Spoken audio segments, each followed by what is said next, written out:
इसी कारण से मैं Tata institute of social science के एक अर्थशास्त्री को, एक सोशल साइंटिस्ट को मैं उद्धृत करना चाहता हूं।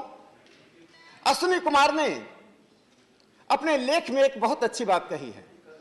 उन्होंने प्रधानमंत्री जी के इन दृष्टि को, इस कदम को वेलफेयर आर्किटेक्चर कहा है और कहते हुए कहा है ए distinct social contract for the poor.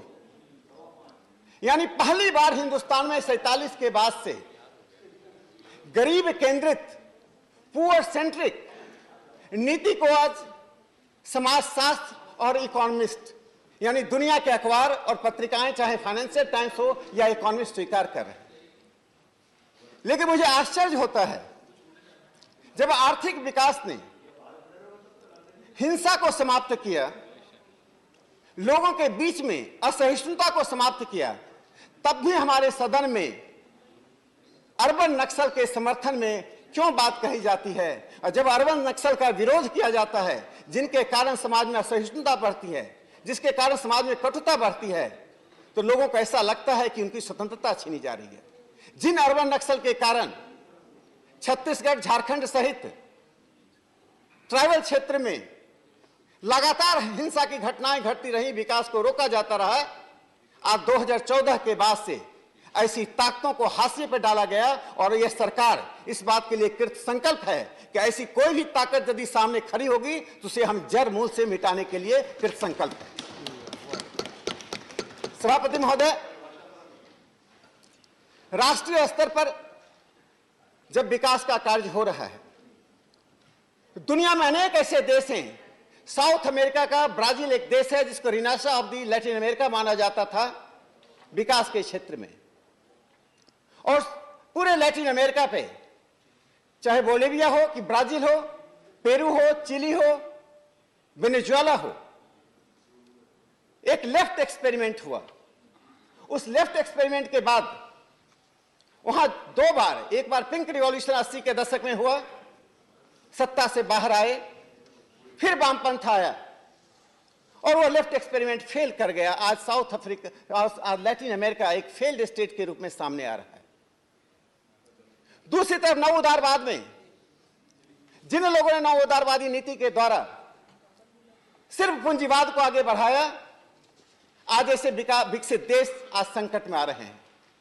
इसलिए मोदी डॉक्ट्रिन इसलिए महत्वपूर्ण हो जाता है कि प्रधानमंत्री नरेंद्र मोदी जी ने इन दोनों के बीच में एक थर्ड वे, एक तीसरे रास्ते को स्थापित किया है, जिस रास्ते का एकमात्र केंद्र बिंदु है प्रो पीपुल, जनहित के लिए। जब हमें पब्लिक सेक्टर के पास जाना पड़ेगा, हम पब्लिक सेक्टर के पास जाएंगे। जब हमें प्राइवेट सेक्टर के पास जाना पड़ेगा, हम प्राइवेट सेक्टर के पास जाएंगे। जब हमें दोनों के पास जाना पड़ेगा तो हम पब्लिक और प्राइवेट सेक्टर की पार्टिसिपेशन की बात करेंगे।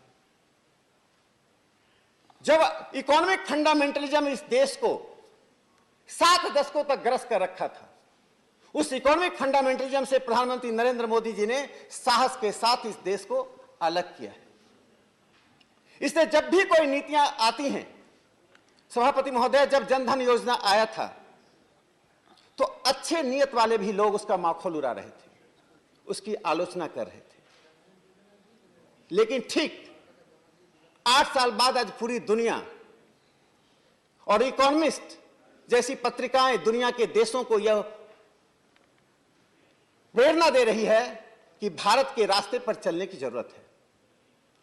क्योंकि भारत का जो रास्ता है, उस रास्ते ने न सिर्फ लोगों तक राज्य का वह अंश पहुंचाया, उन्हें भारतीय गणतंत्र का हिस्सा होने के लिए एक एहसास दिया। सभापति महोदय, आर्थिक विकास के क्षेत्र में जब हम कदम बढ़ाते हैं तो दृष्टिकोणों की आलोचनाएं हो सकती हैं, लेकिन जब देश दवा के उत्पादन में दुनिया में तीसरे स्थान पर चला जाए, डिजिटल क्षेत्र में दूसरे स्थान पर पहुंच जाए, देश की 5वीं बड़ी अर्थव्यवस्था बन जाए और पूरी दुनिया में भारत में गरीबी को हटाने की उस प्रक्रिया के प्रति एक दृष्टिकोण बदल जाए, लेकिन भारत के विपक्ष उन बातों को पर भी सहमति देने के लिए तैयार नहीं है, जिन बातों का संबंध राष्ट्र से है, जिन बातों का संबंध आम जनता से है, जिन बातों का संबंध देश में कल्याण के कार्यों से है। सभापति महोदय, जो एक सबसे महत्वपूर्ण कदम प्रधानमंत्री नरेंद्र मोदी जी ने उठाया है, अर्थव्यवस्था तब तक सुदृढ़ नहीं हो सकती है जब तक नीचे से लेकर ऊपर तक एथिक्स का महत्व को, नैतिकता के महत्व को स्वीकार नहीं किया जाए। यदि ऊपर में देखें, इंसॉल्वेंसी एंड बैंकरप्सी कोड के द्वारा जब 5 लाख करोड़ रुपए भारत सरकार के पास वापस आता है, एनपीए शब्दकोश से बाहर होने लगता है। जो अर्थव्यवस्था का पहला शब्द बन गया था वो अब हमारे लिए अंतिम शब्द रह गया है। दूसरी तरफ लगभग 35 मिलियन जो फेक एलपीजी कार्ड था उसे समाप्त किया। 47 मिलियन फेक राशन कार्ड को समाप्त किया। 7.8 मिलियन जो फेक एम्प्लॉयमेंट गारंटी कार्ड बनाए हुए थे उनको समाप्त किया। तो अर्थव्यवस्था सिर्फ इस बात से नहीं चलती है कि आप क्या कार्यक्रम लाते हैं, क्या नीतियां लाते हैं, आपकी नीयत कैसी है, और नीयत में आप में यदि खोट है तो अच्छी नीतियां भी समाप्त हो जाती हैं। प्रधानमंत्री नरेंद्र मोदी जी ने अपने साफ नीयत से, देश के विकास की नीयत से, गरीबों को केंद्र में रखकर जो काम किया वो अद्भुत और अभूतपूर्व कार्य है जिसे आज पूरा देश स्वीकार कर रहा है। सभापति महोदय, हमारा सरहद हमेशा से एक ऑर्फन स्टेज में रहा है।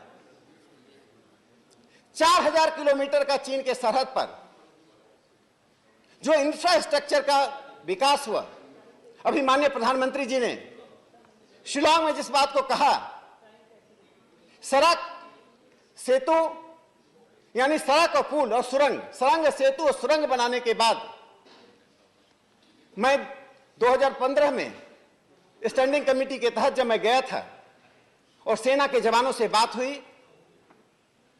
वे दबे जुबान से कह रहे थे कि सेना को वहां पहुंचना, सेना के आर्म्स का पहुंचना, सेना के बुताद का पहुंचना आपात स्थिति में बहुत ही कठिन स्थिति है। लेकिन जब हम 2021 में वहां पहुंचे तो भारत की सेना, भारत की सरकार की उन नीतियों पर गर्व कर रही है जिन नीतियों के कारण आज सरहद भी सुरक्षित है, सेना का आत्मबल बढ़ा है और दुनिया में हमसे जलने वाले, चिढ़ने वाले और विस्तारवादी नीति रखने वाले देश आज हमसे आक्रांतित हैं। इससे अर्थव्यवस्था सिर्फ बदलती है तो सिर्फ गांव तक ही नहीं पहुंची है, वो सरहद तक भी पहुंची है। वो सिर्फ गरीबों तक ही नहीं पहुंची है बल्कि उस मध्यम वर्ग को भी राहत दिया गया है। इसलिए मैं अंत में अपनी बात को समाप्त करने से पहले एक उद्धृत करना चाहता हूं। जब एक सफल नेतृत्व होता है तो उसके लिए इतिहासकार गिब्बन ने कहा था, the winds always favor the ablest navigator। आज प्रधानमंत्री जी जो कदम उठा रहे हैं उस कदम के पीछे पूरा देश खड़ा है। देश को अनुभूति हो रही है कि एक भारतीय गणतंत्र उसके पास है और गणतंत्र का वो हिस्सा है। इसीलिए मैं अपने विपक्ष के साथियों से कहना चाहता हूं अंत में कि आलोचना कीजिए लेकिन रचनात्मक हो। चुनावी मुद्रा में हर समय आलोचना करने से आपकी अपनी विश्वसनीयता जाती है। देश की संप्रभुता का मूल्यांकन करने से आप पर लोग हंसते हैं, शत्रु राष्ट्र आपसे खुश होता है। इसलिए कम से कम देश के उन मुद्दों पर जो संप्रभुता का मुद्दा है, जनता के कल्याण का मुद्दा है, सभापति महोदय, हम सबको एक मतता रखनी चाहिए और उसी एक मतता के साथ राष्ट्र को आगे बढ़ाने की कोशिश करनी चाहिए। धन्यवाद। वीके न्यूज, राष्ट्र के नाम।